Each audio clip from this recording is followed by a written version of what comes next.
ভাতকুছি আটাৰ থানত 12 ঘণ্টীয়া পালনামৰ আয়োজন।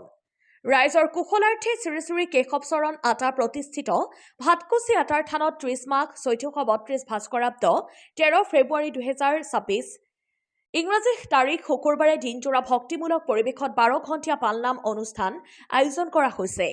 সত্ৰ পৰিচালনা সমিতি আৰু পালনাম উদযাপন সমিতিৰ যৌথ উদ্যোগত আয়োজিত এই ধৰ্মীয় অনুষ্ঠানত অঞ্চলটোৰ অসংখ্য ভক্তপ্ৰাণ ৰাইজৰ উপস্থিত হৈ অংশগ্ৰহণ কৰিছে। দিনটোৰ কাৰ্যসূচী অনুসৰি পুৱা 6 বজাত পৰিৱেশ নিকাকৰণৰ জৰিয়তে অনুষ্ঠান আৰম্ভ হয়। তাৰ পিছত 7:30 বজাত আইসকলৰ প্ৰসংগ, 9:15 শ্ৰদ্ধাঞ্জলি অনুষ্ঠান আৰু 9:30 বজাত ধৰ্মধ্বজা উত্তোলন কৰা হয়। ধৰ্মধ্বজা উত্তোলন কৰে থানৰ সভাপতি শ্ৰী থানেশ্বৰ মালাকাৰে আৰু অনুষ্ঠান মুকলি কৰে পালনাম উদযাপন সমিতিৰ সভাপতি শ্ৰী উদ্ধৱ চন্দ্ৰ দাসে। ইয়াৰ উপৰিও পুৱা 9:30 বজাত বৃক্ষৰোপণ কাৰ্যসূচী আৰু 10 বজাত পালনামৰ শুভাৰম্ভ কৰা হয়।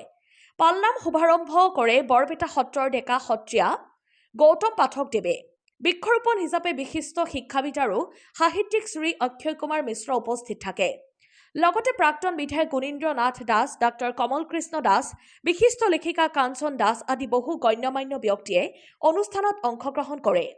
ধৰ্মীয় ভক্তিমূলক পৰিৱেশত নাম প্ৰসংগ, কীৰ্তন আৰু পালনামৰ জৰিয়তে ৰাইজৰ মংগল কামনা কৰা এই অনুষ্ঠানলৈ বৰপেটা তথা পাৰ্শ্বৱৰ্তী অঞ্চলৰ সকলো ভক্তপ্ৰাণ ৰাইজক উপস্থিত থাকিবলৈ আয়োজক সমিতিয়ে আন্তৰিক আহ্বান জনাইছে। নিউজ ডেস্ক ৰিপৰ্ট, বি সংবাদ। আজি আমাৰ বৰপেটাৰ এই ভাতকুছি সত্ৰৰ শ্ৰী কেশৱ চৰণ আটা প্ৰতিষ্ঠিত এই ভাতকুছি সত্ৰত আজি 12 ঘণ্টীয়া পালনাম অনুষ্ঠিত হৈছে আৰু প্ৰত্যেক বছৰেই এই ধৰণে পালনাম পাতি অহা হৈছে।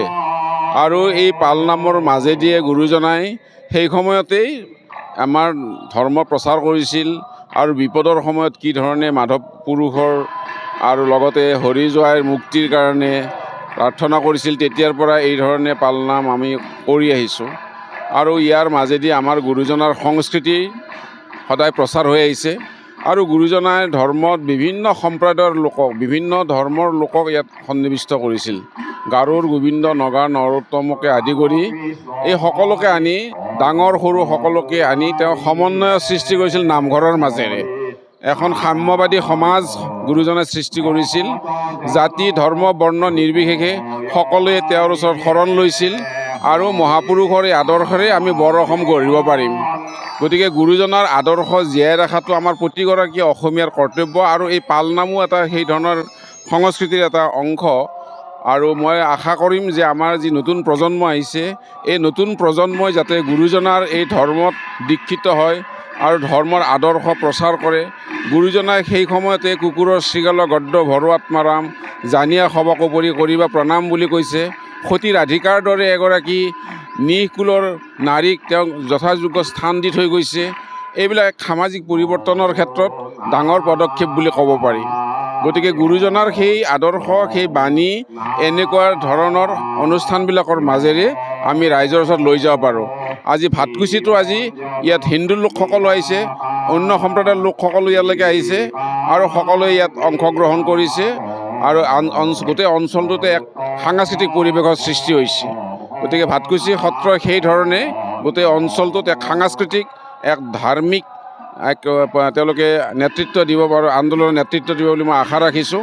আৰু সকলোৰে সহযোগিতাত সকলোৰে মংগল হওক সমাজৰ। আজি আমাৰ এই হ'ব প্ৰাৰ্থনা, সকলোৰে কাৰণে আমি আজি প্ৰাৰ্থনা কৰিম সামূহিকভাৱে, অসমখনৰ উন্নতি হওক। আমাৰ সেই প্ৰাৰ্থনাৰ কাৰণে আজি এই পালনামৰ আমাৰ আয়োজন কৰা হৈছে। চাওক, আজি শ্ৰী শ্ৰী কেশৱ চৰণ আটাৰ এই প্ৰতিষ্ঠিত ভাতকুছি থানত ৰাইজৰ কুশলাৰ্থে 12 ঘণ্টীয়া পালনাম আয়োজন কৰিছে। প্ৰতি বছৰে পালনাম কৰে, কাৰণ এই থানখন আমি আমাৰ সকলোৰে শ্ৰদ্ধা গকুল পাঠক ডাঙৰীয়াই এইখন প্ৰতিষ্ঠিত কৰাৰ কাৰণে বহুত কষ্ট কৰিছিল। আজি চৰকাৰে মাটি দিছে, কিন্তু যিমানখিনি উন্নয়ন হ'ব লাগিছিল কিন্তু উন্নয়ন হোৱা নাই। আমি ধৰক বিধায়ক থাকোঁতে আমি কিছু পৰিমাণে সহায় কৰিছিলোঁ। যেতিয়া গকুল পাঠকৰ স্বৰ্গগামী হৈছিল, সেই সময়ত চৰকাৰে ঘোষণা কৰিছিল যে এইখিনি এই ঠাইখিনি এটা সুন্দৰ পৰিৱেশ এটা সৃষ্টি কৰিব, কিন্তু কি কাৰণত কাম হোৱা নাই আমিও আচৰিত। যি নহওক, চৰকাৰে নিশ্চয় এই ক্ষেত্ৰত নজৰ দিব, কাৰণ এই ভাতকুছি এই যিটো আমাৰ থান সত্ৰ বৰপেটাৰ দাঁতিকাষৰীয়া অঞ্চলত আছে।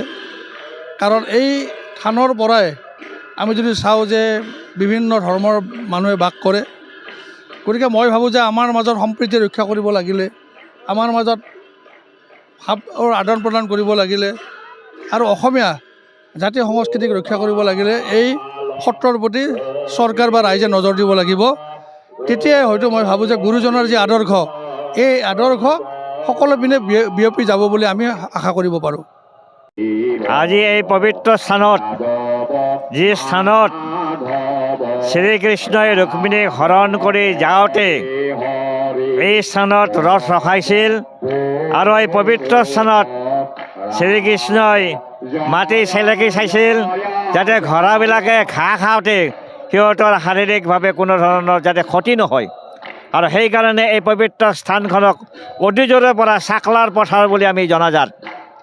আৰু আমাৰ অতি সৌভাগ্য যে 1583 চনত যেতিয়া বৰপেটা সত্ৰ স্থাপিত হয়, তেতিয়া মথুৰাদাস বুঢ়াগোহাঁই বৰপেটা সত্ৰৰ প্ৰথম সত্ৰাধিকাৰ আৰু তেওঁৰ দ্বাৰা আমাৰ লখিমপুৰত ভাটকুছি আটাই এই সত্ৰখন প্ৰতিষ্ঠা কৰিছিল প্ৰায় 17 বছৰৰ পাছত। আৰু এই পবিত্ৰ স্থানত কেশৱচৰণ আটাই বৰপেটা সত্ৰৰ পৰা অহা যোৱা কৰি আছিল। কিন্তু সেই সময়তে বৰপেটা সত্ৰত আৰু এজন কেশৱচৰণ বুলি ভকত আছিল। সেইকাৰণে এই বিশেষ ব্যক্তিজনক আমাৰ ভাটকুছি কেশৱচৰণ আটা বুলি জনাজাত। যিয়ে নহওক, এই কেশৱচৰণ আটাৰ এটা বিশেষ বৈশিষ্ট্য হ'ল কি, এই কেশৱচৰণ আটাই যেতিয়া আমাৰ ভেলাডবাত যায়, এই কেশৱচৰণ আটাইয়ে মাধৱদেৱৰ শেষৰতম শিষ্য বদলা আটাক ভেলাডবালৈ লৈ গৈছিল আৰু বদলা আটাক শৰণ দিছিল মহাপুৰুষ মাধৱদেৱৰ দ্বাৰা। আজি কাৰ্যসূচী হ'ল কি, প্ৰতি বছৰে 1987 চনত এই উদ্ধাৰ কৰা এই থানখন প্ৰতিষ্ঠিত হয় আৰু প্ৰতি বছৰে প্ৰতিষ্ঠিত দিৱস হিচাপে পালনামৰ আয়োজন কৰা হৈছে।